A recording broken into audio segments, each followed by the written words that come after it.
नमस्कार, मैं हूं आपके साथ श्वेता झा। शाम के 7 बज चुके हैं और 7 गुड न्यूज के साथ हम हाजिर हैं। हम आपको आज की 7 गुड न्यूज के बारे में बताएंगे और सबसे पहले बात आज की सबसे बड़ी गुड न्यूज की। प्रयागराज में माघ मेला चल रहा है और आस्था और विश्वास की भूमि प्रयागराज में देश ही नहीं बल्कि विदेश से भी श्रद्धालु आस्था की डुबकी लगाने पहुंच रहे हैं। ऐसे में हमारी जो आज की पहली गुड न्यूज है वो इसी से जुड़ी है। माघ के रंग में घुली कैदियों की कला। आपको बता दें कि इस मेले में हर दिन नए रंग देखने को मिल रहे हैं। आज हम आपको उन समाज सेवियों से मिलवाएंगे जो माघ मेले में बिना किसी स्वार्थ के पहुंचते हैं, केवल सेवा भाव से। वहीं मेले में लगी प्रदर्शनी में कैदियों की कला भी देखने को मिल रही है।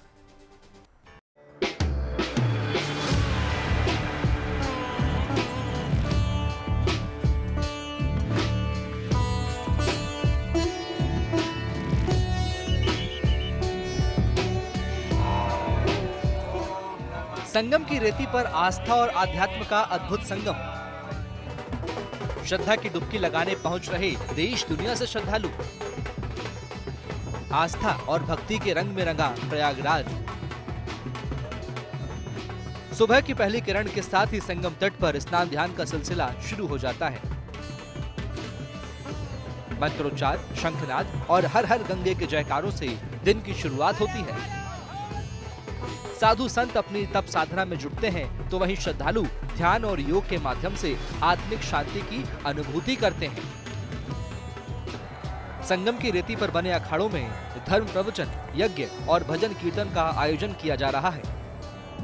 कल्पवासियों का संयमित जीवन और श्रद्धालुओं की अटूट आस्था इस धार्मिक समागम को और भी खास बना रही है। माना जाता है कि संगम में स्नान करने से जन्म जन्मांतर के पापों से मुक्ति मिलती है। यही विश्वास श्रद्धालुओं को यहाँ खींच लाता है। प्रशासन की ओर से भी सुरक्षा और सुविधाओं के पुख्ता इंतजाम किए गए हैं। स्वच्छता, स्वास्थ्य और सुरक्षा को लेकर विशेष व्यवस्थाएं की गई हैं ताकि श्रद्धालु बिना किसी परेशानी के आस्था के इस महासंगम का हिस्सा बन सकें। वहीं प्रशासन की मदद के लिए बड़ी संख्या में सिविल डिफेंस के सदस्य भी तैनात हैं। सेवा की इस साधना को सिविल डिफेंस के लोग निस्वार्थ कर रहे हैं। माघ मेले में हर साल सिविल डिफेंस के कर्मचारी मेले में सीटियां बजाते और काम करते नजर आ जाते हैं। इसके पीछे वजह है कि उनको पुण्य कमाना है। ये सब पैसे नहीं पाते, सिर्फ देश और लोगों की सेवाओं में लगे रहते हैं। कोई इंजीनियर है, कोई डॉक्टर है या कोई हाउसवाइफ है, लेकिन हर कोई पुण्य कमाने माघ मेले में आता है। और ये सिविल डिफेंस हर साल अपनी सेवाएं देकर अपने आप को पुण्य की प्राप्ति करवा रहे हैं। कोई डॉक्टर है जो अपनी व्यस्त दिनचर्या के बीच समय निकालकर यहाँ पहुँचता है। कोई इंजीनियर है जो अपने पेशेवर जीवन से अलग यहाँ आकर भीड़ को संभालता है, राह बताता है, मदद करता है। किसी के घर में सरकारी नौकरी है, किसी की पत्नी गृहिणी है। कमी किसी चीज की नहीं, फिर भी माघ मेला इनके लिए कमाई का नहीं, सेवा का अवसर है। इससे फायदा है जो समाज की जो सेवा करता है, कोई भी हो, अगर वो समाज की अगर सेवा करता है, अगर वो सिविल डिफेंस में या अन्य कोई संगठन में भी जुड़ के अगर सेवा करता है तो उसकी थोड़ी सी एक लोगों के बीच में एक पहचान भी बनती है और प्रशासन के साथ मिलके प्रशासन का भी ध्यान उसके ऊपर जाता है कि ये सेवा करता है। स्टूडेंट लाइफ के साथ साथ हमें लोगों की जानकारी भी चाहिए कि लोग किस तरह व्यवहार करते हैं, कैसे कैसे क्या क्या काम होता है। हमें घर बैठे तो पता नहीं चलता और लड़कियों को ज़्यादातर कंजर्वेटिव टाइप में रखा जाता है। तो हम घर से निकलते लोगों के बीच में आते हैं और बिना पैसे के, बिना किसी भी गवर्नमेंट के पैसे के हम लोग ये सेवा देते हैं। माघ मेले में आस्था का एक अनोखा रंग कारागार विभाग की विशेष प्रदर्शनी में भी देखने को मिल रहा है। यहाँ 21 जेलों के बंदियों के हाथों से बनाई गई स्वदेशी उत्पाद वन डिस्ट्रिक्ट वन प्रोडक्ट यानी ODOP थीम पर प्रदर्शनी लगी है।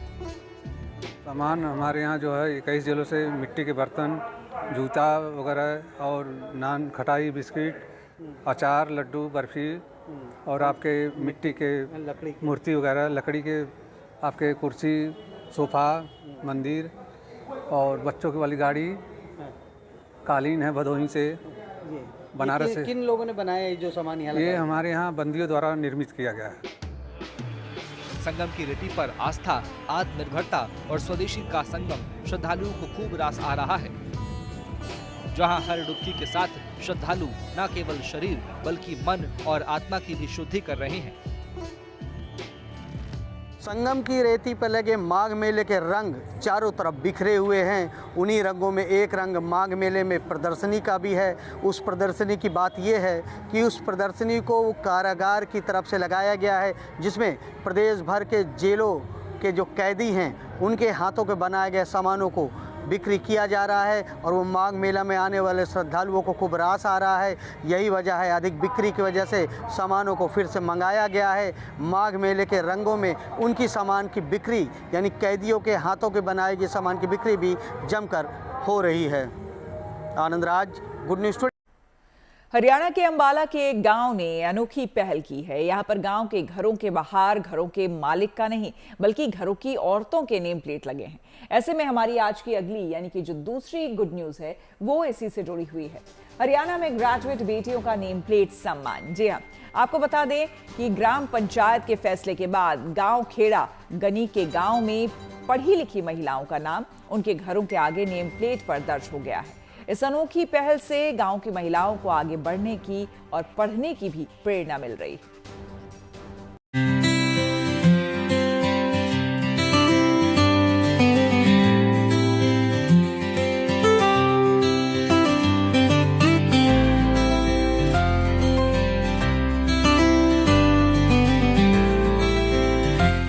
यह है अंबाला का खेड़ा गनी गांव। आमतौर पर घरों के आगे घर के मालिक की नेम प्लेट लगी होती है, लेकिन यहाँ पर घरों के आगे महिलाओं की नेम प्लेट लगी हुई है और यही खासियत इसे दूसरे गांवों से अलग बनाती है। खेड़ा गनी में लोगों ने अपने अपने घरों के बाहर अपनी पढ़ी लिखी बेटियों और बहुओं का नाम लिख रखा है। ये फैसला ग्राम पंचायत ने किया है। दरअसल ग्राम पंचायत ने एक ऐसा कदम उठाया है जिसे पहले कभी सोचा तक नहीं गया था। ग्राम पंचायत ने इसके लिए एक बैठक बुलाई। 5 मेंबरों की महिला ग्राम सभा में यह आइडिया निकल कर आया कि क्यों ना एक सर्वे किया जाए कि गांव में कितनी बहु बेटियां पढ़ी लिखी हैं। इसका क्राइटेरिया कम से कम ग्रेजुएशन रखा गया।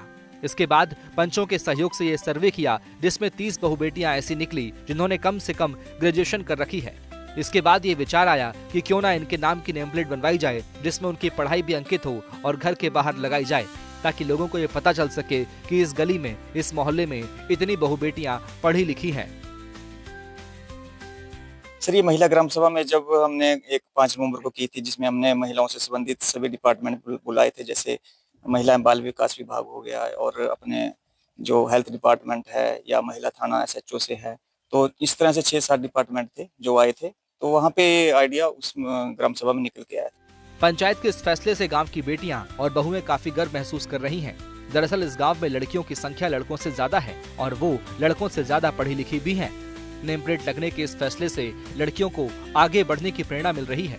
चीज मैंने पहली बार देखी है और बहुत अच्छा भी लगा है कि जेंट्स से पहले लेडीज का के नाम की जो नेम प्लेट है वो घर के सामने लगी है, घर के बाहर। ऐसा पहली बार हो रहा है कि घर के बाहर बहु बेटियों के नाम की नेम प्लेट लगी है। लड़कियां पंचायत के इस कदम को सराहनीय बता रही हैं। उनका मानना है कि इस कदम से उनके अंदर कॉन्फिडेंस आया है। उन्होंने शिक्षा को सर्वोपरि बताया और कहा कि अगर एक अच्छी सोसाइटी का निर्माण करना है तो उसके लिए शिक्षा बहुत जरूरी है। मेरी नेम प्लेट मेरे घर के आगे लगी है, मुझे बहुत अच्छा फील हो रहा है और ये पंचायत का एक बहुत अच्छा कदम है। इससे सभी लड़कियां भी प्रेरित हो रही हैं और वो उन्हें आगे बढ़ने की शिक्षा मिल रही है। और वो जैसे हमें छोटे बच्चे पूछते हैं कि आपकी प्लेट हमारे घर के बाहर लगी है, तो हम बताते हैं उनको कि हमने अच्छी स्टडी किया है इसलिए लगी है। अपने इस फैसले से दूसरे गांवों के लिए नजीर बना खेड़ा गनी गांव आज दूसरे गांव के लोगों को भी संदेश दे रहा है कि बेटियों को पढ़ाओ और अगर लड़कियां पढ़ना चाहती हैं तो उन्हें रोको नहीं, प्रोत्साहित करो। मैं ना अपनी पंचायत का बहुत बहुत धन्यवाद करती हूँ, अपने सरपंच जी का बहुत बहुत धन्यवाद करती हूँ कि हमारे लिए उन्होंने इतना अच्छा काम किया है, लड़कियों को आगे बढ़ने के लिए प्रेरित किया है कि मतलब कि ना लड़कों को भी ऐसा फील होएगा कि हम भी इनसे आगे बढ़ें। जो हमारे गांव में एक ये नया कदम उठाया गया है, एक लड़कियों को नई पहचान दी गई है, जिससे पता चलता है, नेम प्लेट लगाई है, जिससे पता चलता है कि हमारे गांव सभी गांव में कितनी पढ़ी लिखी लड़कियां हैं, लेडीज हैं, जो एक बहुत ही अच्छा फील कराती है। अंबाला का खेड़ा गनी गांव सरकार के बेटी बचाओ बेटी पढ़ाओ अभियान को सफल बनाता हुआ दिख रहा है।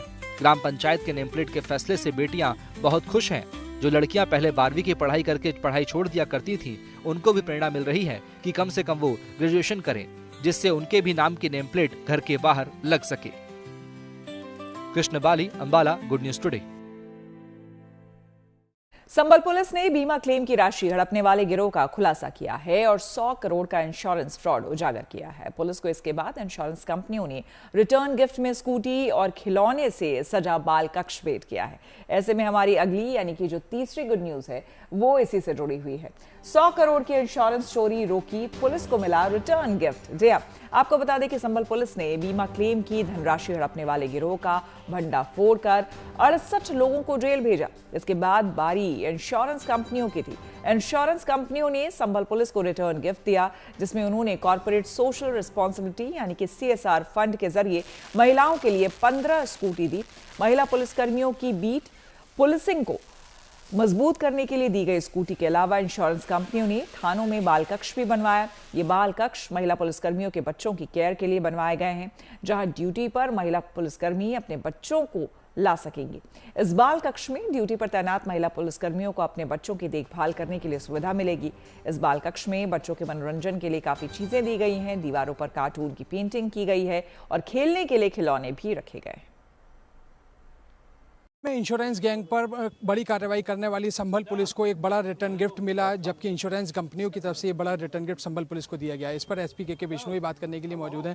सर, संभल पुलिस ने सर बड़ी कार्रवाई सर इंश्योरेंस गैंग पर की और अब सर एक ये बड़ा रिटर्न गिफ्ट के तौर पर मिला। सर क्या कुछ ये सर पूरा जनपद संभल में पिछले साल जनवरी माह में एक इंश्योरेंस गैंग का खुलासा हुआ था। इन लोगों के द्वारा जो लोग मरणासन स्थिति में थे उन लोगों के बीमे कराए जाते थे। जो लोग कई लोगों को तो बीमा करने के बाद में मार भी दिया गया। इस तरीके मर्डर का भी खुलासा हुआ। इस तरीके करीबन 22 मुकदमे लिखे गए, उसमें 68 लोगों को जेल भेजा गया। उसके बाद में 12 करोड़ रुपए की उनकी गैंगस्टर के तहत प्रॉपर्टी भी सीज गई। जिन कंपनियों को इससे डायरेक्टली इनडायरेक्टली फ़ायदा हुआ, उनमें जितनी भी इंश्योरेंस कंपनी है उनके द्वारा जनपद संभल के CSR का निर्णय लिया। उस CSR के अंदर उन्होंने प्रत्येक थाने में मातृत्व बाल कक्ष बनाए गए, जिन्हों क्रैच फैसिलिटीज़ कहते हैं। प्रत्येक थाने में बनाने के साथ साथ उनके द्वारा मिशन शक्ति केंद्र की जो महिलाएं हैं उनको और मोबिलिटी मिले, वो अपनी बीट पुलिसिंग मजबूती के साथ करे और महिला पुलिस बल को और मजबूती मिले। इसके लिए उनके द्वारा ICICI प्रूडेंशियल के द्वारा स्कूटियाँ भी प्रदान की गई हैं। तो Tata AIG, ICICI prudential, first round table India और इंडिया फर्स्ट, इन चारों कंपनीज का और NGOs का हम धन्यवाद करना चाहेंगे। सवाई माधोपुर स्थित प्रदेश का सबसे बड़ा रणथंभौर टाइगर रिजर्व बाघों की स्वच्छंद अठखेलियों को लेकर विश्व पटल पर अपनी खास पहचान रखता है। रिजर्व में जहां टाइगर की संख्या बढ़ रही है, वहीं बाघों के साथ ही यहां पर लेपर्ड की संख्या में भी अच्छी खासी बढ़ोतरी देखी जा रही है। और यही वजह है कि सैलानियों को यहां बाघों के दीदार के साथ साथ लेपर्ड की भी खूब साइटिंग हो रही है। ऐसे में हमारी अगली यानी कि जो हमारी चौथी गुड न्यूज है वो है सवाई माधोपुर में तेंदुओं की संख्या बढ़ी। आपको बता दें कि रणथंभौर में जहां लगातार बाघों का कुनबा बढ़ रहा है, वहीं बाघों के साथ ही यहां लेपर्ड की संख्या में भी अच्छी खासी बढ़ोतरी देखी जा रही है। माना जाता है कि लेपर्ड काफी शर्मीले स्वभाव का वन्यजीव होता है और बाघों के इलाके में बहुत कम दिखाई देता है। ऐसे में अगर सैलानियों को टाइगर सफारी के दौरान लेपर्ड की साइटिंग हो जाती है तो सैलानी गदगद हो उठते हैं। इन दिनों रणथंभौर में ऐसा खूब हो रहा है। यहाँ टाइगर सफारी पर आने वाले सैलानियों को लेपर्ड के भी खूब दीदार हो रहे हैं। इसकी सबसे बड़ी वजह है रणथंभौर में लेपर्ड के कुनबे भी लगातार बढ़ रहे हैं। वन्यजीव विशेषज्ञों के मुताबिक टाइगर सफारी के दौरान लेपर्ड की साइटिंग होना सैलानियों के लिए खासा रोमांचकारी होता है और रणथंभौर के तकरीबन सभी जोनों में पर्याप्त लेपर्ड की उपलब्धता है। और छत्तीसगढ़ के कोरिया जिले के तोलगा गांव की एक महिला अपने दम पर अपनी किस्मत को लिखने का काम कर रही है। महिला का नाम अंजना उरांव है और उनकी जिले में फ्लाई ऐश ईंटों की कंपनी है। ऐसे में हमारी अगली यानी कि जो पांचवी गुड न्यूज है वो है अंजना उरांव के सपनों की फैक्ट्री। जी हाँ, सरकारी योजनाओं से तकदीर कैसे बदली जाती है ये दिखाया है अंजना ने। प्रधानमंत्री सृजन स्वरोजगार योजना से अंजना ने ये सब कुछ किया है। जब इस योजना के तहत अंजना ने बैंकों से लोन मांगा तो शुरू में उन्हें नाकामी मिली, लेकिन पति अनिल के सहयोग से उन्हें एक बैंक ने 30 लाख रुपए तक का लोन स्वीकृत किया। इसके बाद अंजना ने एक फ्लाई ऐश ईंट फैक्ट्री की शुरुआत की। अगस्त 2025 में इकाई का लोकार्पण हुआ और अक्टूबर 2025 से उत्पादन शुरू हुआ। आज अंजना उरांव की अंजना एंटरप्राइजेज फ्लाई ऐश ईट इकाई लगातार उत्पादन कर रही है। अब तक लगभग 80,000 ईंटों का निर्माण हो चुका है। वे प्रतिमाह 60,000 रुपए की बैंक किश्त नियमित रूप से जमा कर रही हैं। अंजना के ईंटों की मांग बढ़ती जा रही है। जल्द ही वे ईंट रखने की लकड़ी की ट्रॉली खरीदने वाली हैं। उनका लक्ष्य है कि प्रतिदिन 15,000 ईंटों का उत्पादन और हर महीने 6 से 7 लाख रुपए के कारोबार का वो करें। अभी अंजना का संयुक्त परिवार खेती, बच्चों की परवरिश और उद्योग सबको संतुलन के साथ चल रहा है। 25 में 18 अगस्त को उद्घाटन हुआ। उस समय बारिश की वजह से मैं काम बंद कर दी थी और काम बंद होने के बाद जस्ट जैसे पानी ख़त्म हुआ उसके बाद मैं शुरू की बनाने के लिए, तो 80,000 आसपास ईंटा बनाई और बनाने के बाद EMI भी चालू है, तो 60,000 EMI प्रति माह मैं भर रही हूँ। और अभी पीढ़िया कमी होने के बाद मैं अभी उतना नहीं प्रोग्रेस कर पा रही हूँ, लेकिन कल से मैं सोच रही हूँ कि पीढ़ा ले आऊँगी तो मैं दावे के साथ कर सकती हूँ कि मैं 1 महीने में 6 से 7 लाख रुपए कमाऊँगी। मध्य प्रदेश के पन्ना जिले में एक बीट गार्ड की पीएम मोदी ने तारीफ की है। जगदीश अहिरवार ने पन्ना के जंगलों में 130 औषधीय पौधों की खोज की है। ऐसे में हमारी आज की अगली यानी कि जो छठी गुड न्यूज है वो है पन्ना के जंगलों में औषधीय पौधों का संकलन। आपको बता दें, मध्य प्रदेश के पन्ना जिले के एक जाबाज बीट गार्ड जगदीश प्रसाद अहिरवार प्रधानमंत्री नरेंद्र मोदी ने मन की बात कार्यक्रम में न केवल उनके काम को सराहा है बल्कि उन्हें पूरे देश के लिए प्रेरणा बताया है। जगदीश ने ड्यूटी के साथ साथ जंगलों की खाक छानी और 130 दुर्लभ औषधीय पौधों का कच्चा चिट्ठा तैयार कर दिया। जगदीश ने विदारीकंद से लेकर सर्पगंधा तक हर पौधे की तस्वीर और उसके गुणों को एक किताब दक्षिण पन्ना के महत्वपूर्ण औषधीय पौधे में पिरो दिया है। लेकिन पन्ना के जंगलों में सिर्फ औषधियां ही नहीं, प्रतिभा भी लहलहा रही हैं। वहीं के एक और वन रक्षक वीरेंद्र पटेल ने 100 से ज्यादा पक्षियों की प्रजातियों को अपने कैमरे में कैद कर एक नई मिसाल पेश की। आज पन्ना की ये जंगल वॉरियर्स साबित कर रहे हैं कि अगर इरादे फौलादी हों तो जमीन पर किया गया छोटा सा प्रयास भी राष्ट्रीय गौरव बन जाता है। और अब बात करते हैं कुदरत के नायाब तोहफे की यानी बर्फबारी की। पहाड़ों पर एक बार फिर से रौनक लौट आई है। ताजा बर्फबारी ने पहाड़ों की रंगत लौटा दी है। आसमान से गिरती बर्फ की सफेद फुहारों ने पूरी वादी को चांदी की चादर में लपेट दिया है। ऐसे में हमारी अगली यानी कि 7वीं और आखिरी गुड न्यूज, पहाड़ों पर बर्फ की बहार। आपको बता दें, पहाड़ों पर पेड़, सड़कें और मकान सब कुछ बर्फ की सफेदी में लिपटा हुआ है। कई इलाकों में उम्मीद से कहीं ज्यादा बर्फबारी दर्ज की गई है, जिससे पहाड़ों की खूबसूरती अपने चरम पर है। लंबे समय से बर्फबारी का इंतजार कर रहे सैलानियों के लिए ये नज़ारे किसी खुशखबरी से कम नहीं।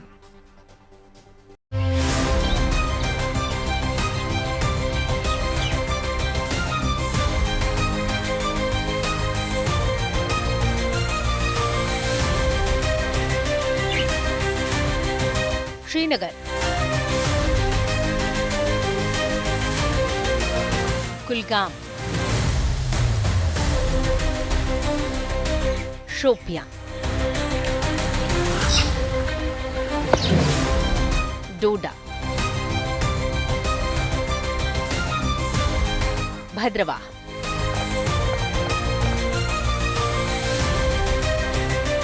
शिमला, मनाली,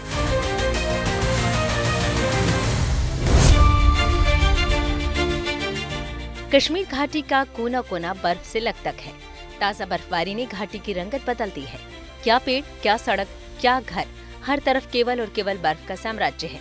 या कहें ये धरती के स्वर्ग कश्मीर की वो खूबसूरत तस्वीर है जहां बर्फबारी ने ऐसा भव्य नजारा रच दिया है कि हर ओर सफेद चादर बिछ गई है, जो किसी जन्नत से कम नहीं लग रहा। और इस खूबसूरत नजारे को साक्षात देखने वाले सैलानी बेहद खुश हैं।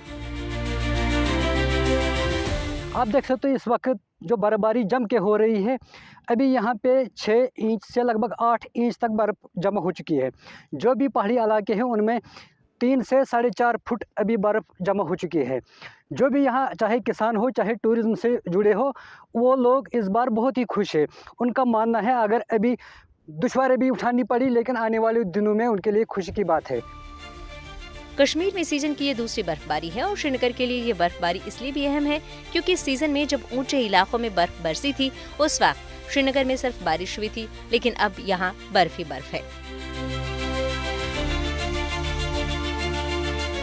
मौसम विभाग ने पहले ही लोगों को आगाह किया था कि सोमवार से एक और वेस्टर्न डिस्टर्बेंस जो है वेदर सिस्टम में दाखिल हो रही है, जिसके चलते जो है पूरे कश्मीर में जमकर बर्फबारी होगी। इस वक्त अगर दक्षिणी कश्मीर के शोपियां जिले की बात करें तो कई इलाकों में 1 फुट से भी ज्यादा बर्फ इस ताज़ा बर्फबारी के चलते जमा हो गई है, जबकि पहले ही सड़कों पर करीब 3 फुट बर्फ जमा है। तो इसी के साथ 7 बजे 7 गुड न्यूज में मेरे यानी कि श्वेता झा के साथ फिलहाल इतना ही। देश दुनिया की तमाम पॉजिटिव खबरों के लिए देखते रहिए गुड न्यूज टुडे।